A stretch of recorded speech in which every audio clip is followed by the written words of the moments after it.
ભરૂચના બડીલીખુ વિસ્તારમાં આવેલ પુષ્પાબાગની આસપાસના રહીશો પાણી સહિતની વિવિધ સમસ્યાઓથી ત્રાહિમામ પુકારી ઉઠ્યા છે।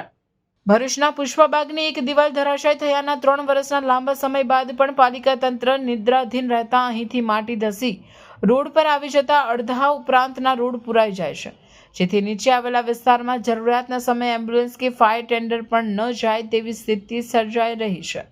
વારે વારે માટી નીચે આવી જતા લોકો હેરાન પરેશાન થઈ રહ્યા છે। પાણીની પણ વારંવાર સમસ્યા છે, જેમાં ડ્રેનેજનું ગંદુ પાણી મળતું હોવાની પણ દહેશત લોકમાં છે। વારંવાર સર્જાતી આ સમસ્યા છતાં તંત્ર ઉદાસીન જોવા મળી રહ્યું છે। જો કે આ દરમિયાન માટી હટાવવા માટે એક ટ્રેક્ટર આવતા આજુબાજુના રહીશો દોડી આવ્યા હતા અને તંત્ર સામે આક્રોશ ઠાલવ્યો હતો।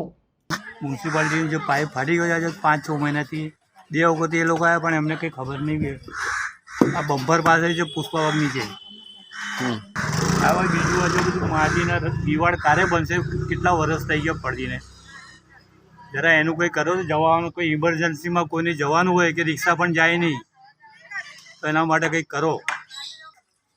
એમ્બ્યુલન્સ પણ જતી નથી, કંઈ એવું થઈ ગયા કે બધી આગ લાગે તો બંબો પણ જાય નહીં નીચે, એવું છે તો દિવાળનું કંઈ કરો। 3 વર્ષથી દિવાલ પડી ગઈ છે, હજુ કોઈ જોવા આવતું નથી ને પાઇપલાઇનો પણ મોટી મોટી ફાટેલી છે, એ પાણી ઘરમાં આવે છે, હજુ નગરપાલિકાવાળા બનાવવા આવતા નથી।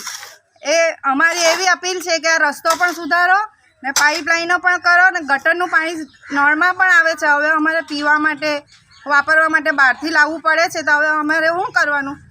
અહીંયા નીચે વસ્તી રહી છે તો આગ લાગે તોય બંબો આવે એવી પણ શક્યતા નથી। રોડ પર વન વે ચાલુ થઈ ગયું, એક ગાડી ઉતરે તો બીજી ગાડી ઉપર ઊભી રહે ત્યારે બીજી ગાડી ઉતરે, એમ્બ્યુલન્સ પણ આવે એવું નથી। અહીંયા નીચે ઘરડા માણસો પણ ઘણા રહે છે, એમને તાત્કાલિક ધોરણે દવાખાને જવું હોય તો કેવી રીતે જાય છે?